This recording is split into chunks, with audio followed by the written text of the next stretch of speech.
Hello, I'm Marcus V. Calvert, and welcome to Tales Unlimited. The disturbing thought of the day. You're a homicide cop in a major city, and you're very good at it. What's your secret? You have a mastery of shadows. I mean, you're still learning stuff, but basically, someone trained you properly. Now, where these powers come from, it's mystical. You're, it's in your blood. One of your ancestors had it, and it skipped several generations and popped out in you. Just dumb luck. Something brought it out. I don't want to go into the origin story, but you're a dangerous some. Now, here's the thing. You start off young, just looking into shadows, playing with shadow puppets on the walls, literally shadow puppets. And then someone finds you, teaches you, and as a cop, what you would do is, okay, you find a body, you lift the body, you look into its shadow, you can see how that body died. You can see the whole thing as in a high def. Or if you're interested about what a mobster's doing across town, you can look into any shadow and see through a shadow lens. Boom. I mean, you basically, when it comes to shadow, you can do just about anything you want to. There's just one limitation. You can never go through shadow. If you go through, you won't come out. You're too human, someone warned you. Too much human in you, not enough shadow demon. So, in a fight, you are not to be messed with. When it comes to surveillance, you are supreme. And mystical circles, folks know you, they respect you, they fear you, they owe you, they hate you. It's a complicated relationship, but you've actually saved the world a few times. But and unlike those plucky detectives in urban fantasy novels from the 90s and the early zips, you're not a wuss who has to wait until book 9 to become a competent threat. No. You're dangerous right now. You basically are the same. Now, you may have stuff happen to you, but you don't really change much. That's how I'd write this series. I mean, at the end of the day, it's almost like The Simpsons, plus or minus some changes in his life. Like, he might lose an eye by book 5. But what happens here is death. At one point, someone messes with death and basically captures death. And he frees death. And death owes him a favor. And it's like, okay, well, ask for it. Okay, what do you want? Immortality? You want money, power, full mastery of your shadow powers? Name it. You want me to bring back somebody you care about? Name it.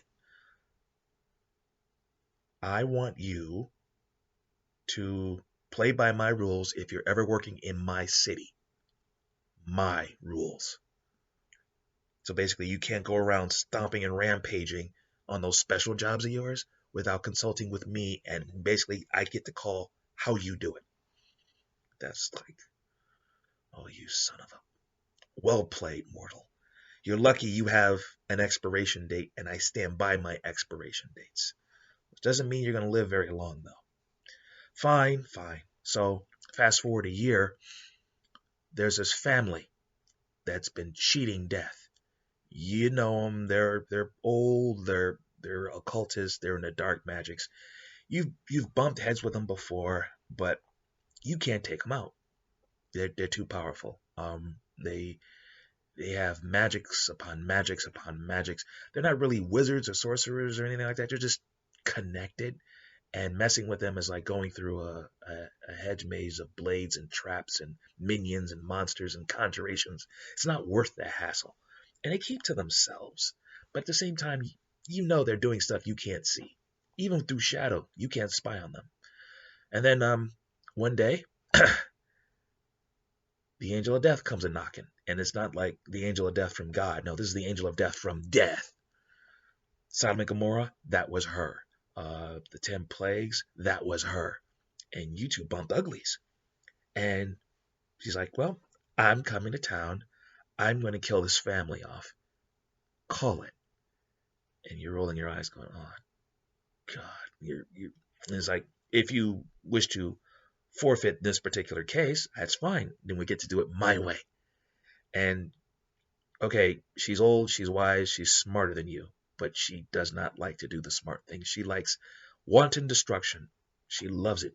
So you take her by the hand and you surgically craft this family's doom. And you think the normal thing is, okay, you two barely pull it off and live. That would be the cliche version of this. Here's the disturbing thought. By the end of it, she's pulling you back. You see past the veil of what they've done, of how they survive. And okay, you figure, okay, there's some sacrifices here and there. No, no, no, no, no, no. They have so much blood on their hands, and some of it is blood of people you know, and they have killed people you've loved, and you go dark.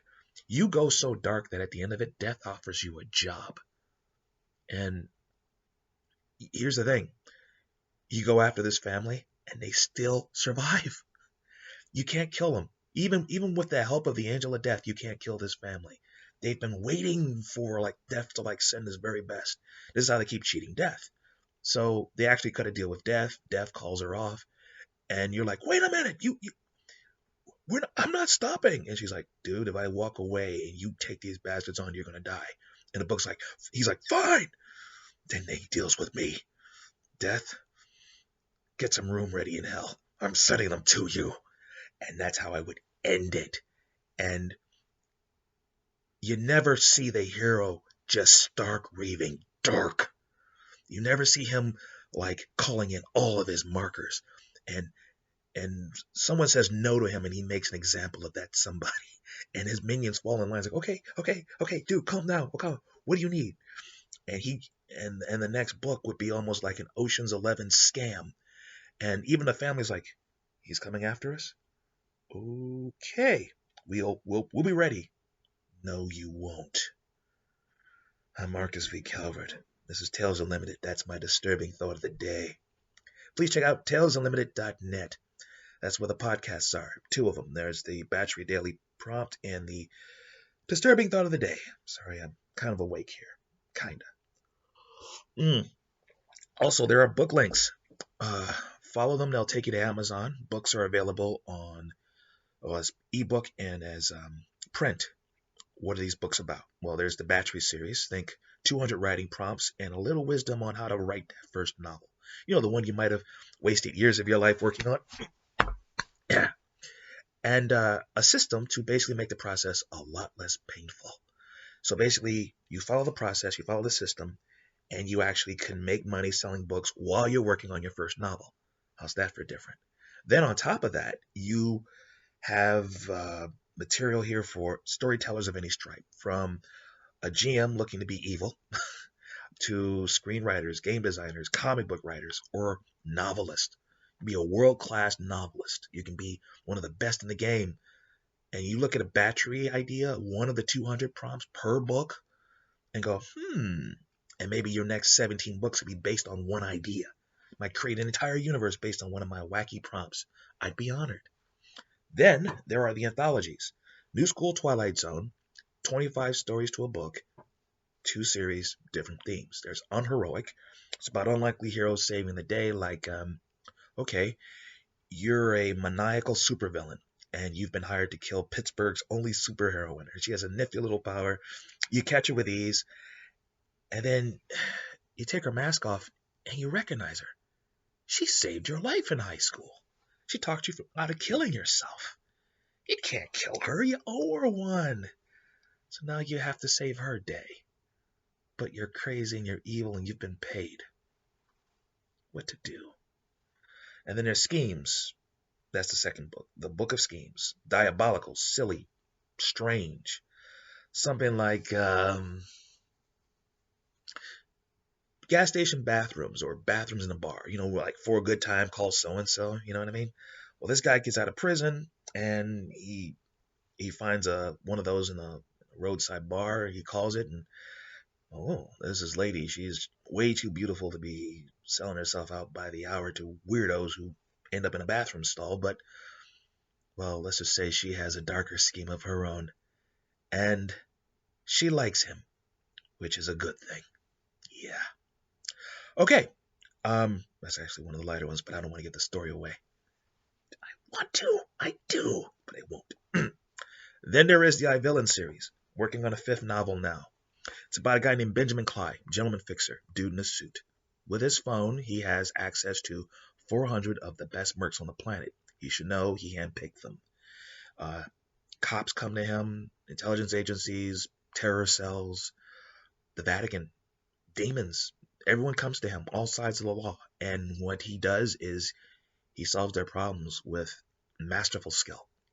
and his past is complete BS. As far as everyone knows, he's just a guy with high cholesterol, but muscle, right? Well, a deal goes bad, and he's forced to give up the muscle, fires them all, his money, billions, gives it all back, or gives it away to four mobs in this town that's worse than Gotham. And they say, okay, you've almost made amends. We've shut you down. This is one little wrinkle. We want you to fight crime here. Leave these streets, you die. Anyone helps you, they die. And if you take a night off, even for Easter, you die. Yeah, best of luck. Now you can leave this room. And he's like, wait a minute. So if I do all these things, you won't kill me? Correct. Have at it. Just stay out of our business interests. Okay, fine. They expect Clyde to die within days. He lasts and lasts and lasts. He is the Energizer Bunny because it turns out his past involved black ops, more like a super spy. Super meaning powers that he didn't want to use. Now he's gotta. And he keeps surviving, he keeps winning, and he saves the world a few times. And when he does, he realizes there's money in this because the bad guys had billions of dollars. I mean, to finance their schemes. So if you kill the bad guy rather than arrest them like the heroes of old would, I mean, just kill them and take their stuff, you can achieve a better result, a safer world. So he puts a new firm together called I Villain. That's all they do. Kill the worst of the worst and take whatever's not on fire. A worthy read. They all are. Okay, I'm Marcus V. Calvert. This is Tales Unlimited, the disturbing thought of the day. See you tomorrow.